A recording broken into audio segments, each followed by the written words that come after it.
नमस्कार लिसनर्स, मैं आप सभी का स्वागत करती हूँ अपने चैनल डिवाइन हरि पर।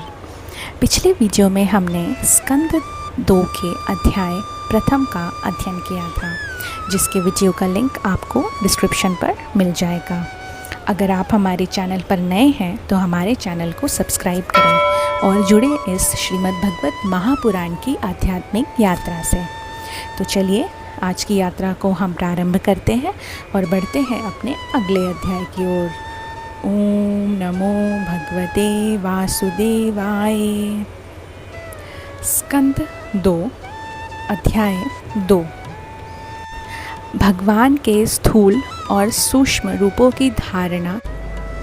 श्री सुखदेव जी कहते हैं, सृष्टि के प्रारंभ में ब्रह्मा जी ने इसी धारणा के द्वारा प्रसन्न हुए भगवान से वह सृष्टि विषयक स्मृति प्राप्त की थी जो पहले प्रलय काल से विलुप्त हो गई थी। इससे उनकी दृष्टि अमोघ हो गई तथा उन्होंने इस जगत को वैसे ही रचा जैसे कि यह प्रलय के पहले था। वेदों की वर्णन शैली ही इस प्रकार की है कि लोगों की बुद्धि स्वर्ग आदि निरर्थक नामों के फेर में फंस जाती है। जीव महासुख की वासना में स्वप्न सा देखता हुआ भटकता रहता है, किंतु उन लोकों में कहीं भी उसे सच्चे सुख की प्राप्ति नहीं होती। इसीलिए विद्वान पुरुष को चाहिए कि वह विविध नाम वाले पदार्थों से उतना ही व्यवहार करे जितना प्रयोजनीय है। जब जमीन पर सोने से काम चल सकता है तब पलंग के लिए प्रयत्न करने से क्या प्रयोजन। जब भुजाएं अपने को भगवान की कृपा से स्वयं ही मिली हुई हैं तब तकियों की क्या आवश्यकता।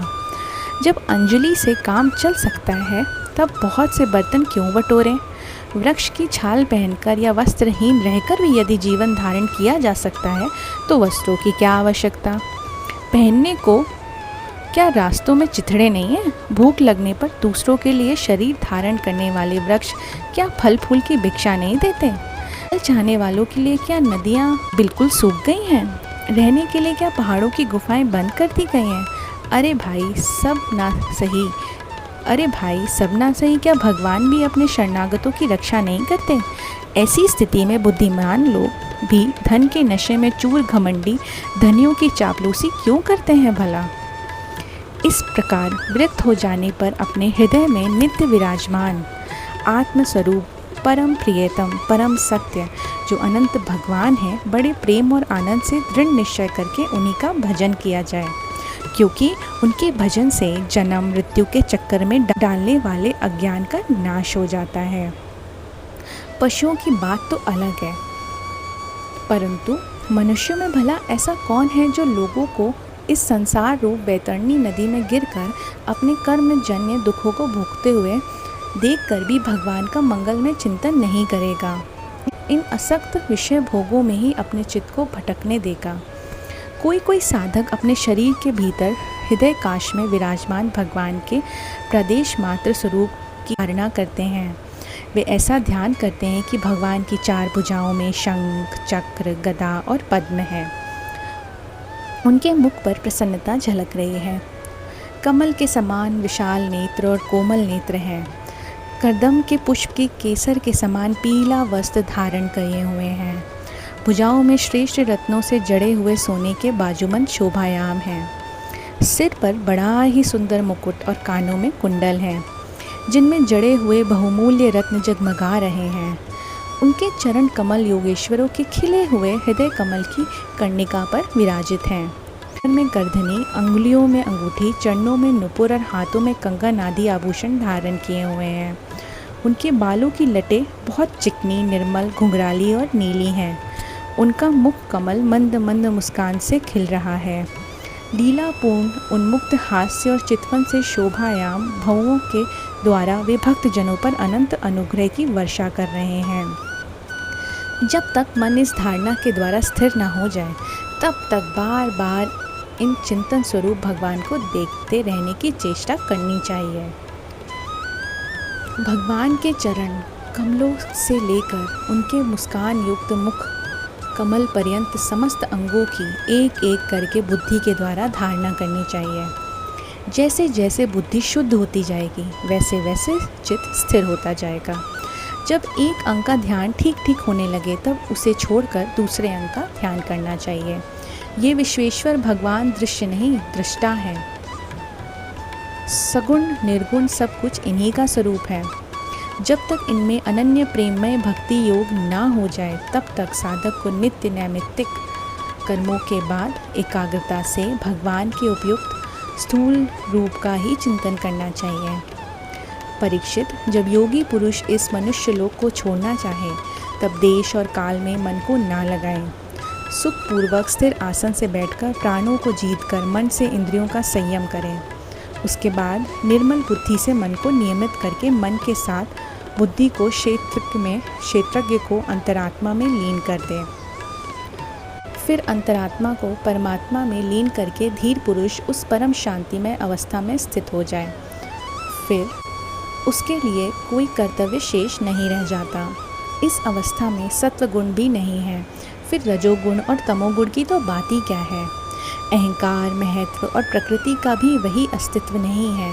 योगी लोग ये नहीं इस प्रकार परमात्मा से भिन्न पदार्थों का त्याग करना चाहते हैं और शरीर तथा उनके संबंधी पदार्थों में आत्मबुद्धि का त्याग करके हृदय के द्वारा पद पद पर भगवान के जिस परम पूज्य स्वरूप का आलिंगन करते हुए अनन्य प्रेम से परिपूर्ण रहते हैं, वही भगवान विष्णु का परम पद है।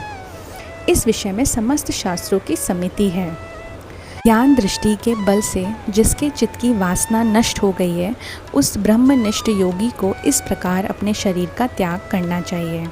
पहले एड़ी से अपनी गुदा को दबाकर स्थिर हो जाए और तब बिना घबराहट के प्राण वायु को ऊपर ले जाए। मनस्वी योगी को चाहिए कि नाभि चक्र मणि पूरक में स्थित वायु को हृदय चक्र अनाहत में वहाँ से उदान वायु के द्वारा वृक्ष स्थल के ऊपर विशुद्ध चक्र में फिर उस वायु को धीरे धीरे तालु मूल में चढ़ा दें। उसके बाद 2 आँखें, 2 कान, 2 नासा छिद्र और मुख, इन 7 छिद्र को रोककर उस तालु मूल में स्थित वायु को भवों के बीच आज्ञा चक्र में ले जाएं। यदि किसी लोक में जाने की इच्छा ना हो तो आधी घड़ी तक उस वायु को वहीं रोककर स्थिर लक्ष्य के साथ उसे ले जाकर परमात्मा में स्थित हो जाए। इसके बाद ब्रह्मानंद का भेदन करके शरीर इंद्रिय आदि को छोड़ दें। परीक्षित, यदि योगी की इच्छा हो कि मैं ब्रह्मलोक में जाऊं, 8 सिद्धियां प्राप्त करके आकाशचारी सिद्धियों के साथ विहार करूं, अथवा त्रिगुणमय ब्रह्मांड के किसी भी प्रदेश में विचरण करूं, तो उसे मन और इंद्रियों को साथ ही लेकर शरीर से निकलना चाहिए। योगियों का शरीर वायु की भांति सूक्ष्म होता है। उपासना, तपस्या, योग और ज्ञान का सेवन करने वाले योगियों को त्रिलोकी के बाहर और भीतर सर्वत्र स्वच्छंद रूप से विचरण करने का अधिकार होता है। केवल कर्मों के द्वारा इस प्रकार बेरोक टोक विचरना नहीं हो सकता। परीक्षित, योगी ज्योतिर्मय मार्ग के द्वारा जब ब्रह्मलोक के लिए प्रस्थान करता है, तब पहले वह आकाश मार्ग से अग्निलोक में जाता है। वहाँ उसके बचे कुचे मल भी जल जाते हैं। भगवान विष्णु का ये शिशुमार्ग चक्र विश्व ब्रह्मांड के भ्रमण का केंद्र है। उसका अतिक्रमण करके अत्यंत सूक्ष्म एवं निर्मल शरीर से वह अकेला ही मरलोक में जाता है। वह लोक ब्रह्मवेताओं के द्वारा भी वंदित है और उसमें कल्प पर्यंत जीवित रहने वाले देवता विहार करते हैं। फिर जब प्रलय का समय आता है, तब नीचे के लोगों को शेष के मुख से निकली हुई आग के द्वारा भस्म होते देख वह ब्रह्मलोक में चला जाता है। जिस ब्रह्मलोक में बड़े बड़े सिद्धेश्वर विमानों पर निवास करते हैं, उस ब्रह्मलोक की आयु ब्रह्मा की आयु के समान ही 2 परार्थ की है। वहाँ न शोक है, न दुख, न बुढ़ापा, न मृत्यु। फिर वहाँ किसी प्रकार का उद्वेग या भय तो हो ही कैसे सकता है। वहाँ यदि दुख है तो केवल एक बात का है कि इस परम पद को न जानने वाले लोगों के जन्म मृत्यु में अत्यंत घोर संकटों को देखकर दयावश वहाँ के लोगों के मन में बड़ी ही व्यथा होती है। सत्यलोक में पहुँचने के पश्चात वह योगी निर्भय होकर अपने सूक्ष्म शरीर को पृथ्वी से मिला देता है और फिर उतावली न करते हुए 7 आवरणों का भेदन करता है। पृथ्वी रूप से जल को और जल रूप से अग्नि में आवरणों को प्राप्त करके वह ज्योति रूप से वायु रूप आवरण में आ जाता है और वहाँ से समय पर ब्रह्म की अनंतता का बोध कराने वाले आकाश रूप आवरण को प्राप्त हो जाता है। इस प्रकार स्थूल आवरणों को पार करते समय उसकी इंद्रियां भी अपने सूक्ष्म अधिष्ठान में लीन हो जाती हैं। परीक्षित, महाप्रलय के समय प्रकृति रूप आवरण का भी लय हो जाने पर यह योगी स्वयं आनंद स्वरूप होकर अपने उस निरूप से आनंद स्वरूप शांत परमात्मा को प्राप्त हो जाता है, जिसे इस भगवन्मयी गति की प्राप्ति हो जाती है और फिर उसे इस संसार में नहीं आना पड़ता। परीक्षित, तुमने जो पूछा था उसके उत्तर में मैंने वेदोक्त द्विविध सनातन मार्ग, सदो मुक्ति और क्रम मुक्ति का तुमसे वर्णन किया। पहले ब्रह्मा जी ने भगवान वासुदेव की आराधना करके उनसे जब प्रश्न किया था, तब उन्होंने उत्तर में इन्हीं दोनों मार्गों की बात ब्रह्मा जी को बताई थी। संसार चक्र में पड़े हुए मनुष्य के लिए जिस साधन के द्वारा उस भगवान श्री कृष्ण की अनन्य प्रेममयी भक्ति प्राप्त हो जाए, उसके अतिरिक्त और कोई भी कल्याणकारी मार्ग नहीं है। भगवान ब्रह्मा ने सारे वेदों का 3 बार अनुशीलन करके अपनी बुद्धि से यह निश्चय किया कि जिससे सर्वात्मा भगवान श्री कृष्ण के प्रति अनन्य प्रेम प्राप्त हो, वही सर्वश्रेष्ठ धर्म है। समस्त चर अचर प्राणियों में उनके आत्मा रूप से भगवान श्री कृष्ण ही लक्षित होते हैं, क्योंकि वे बुद्धि आदि दृश्य पदार्थ का अनुमोदन कराने वाले लक्षण हैं। वे इन सब के साक्षी हैं। परीक्षित, इसीलिए मनुष्यों को चाहिए कि सब समय और सभी स्थितियों में अपनी संपूर्ण शक्ति से भगवान श्री हरि का ही श्रवण, कीर्तन और स्मरण करें। राजन, संत पुरुष आत्मस्वरूप भगवान की कथा का मधुर अमृत बांटते ही रहते हैं। वह शुद्ध हो जाते हैं और वे भगवान श्री कृष्ण के चरण कमलों की सनिधि प्राप्त कर लेते हैं। इस प्रकार हमारा ये अध्याय समाप्त होता है। अगर आपको हमारा ये वीडियो पसंद आया हो तो इसे लाइक करें और हमें कमेंट के द्वारा बताएं कि आपको ये वीडियो कैसा लगा। धन्यवाद। जय श्री हरि।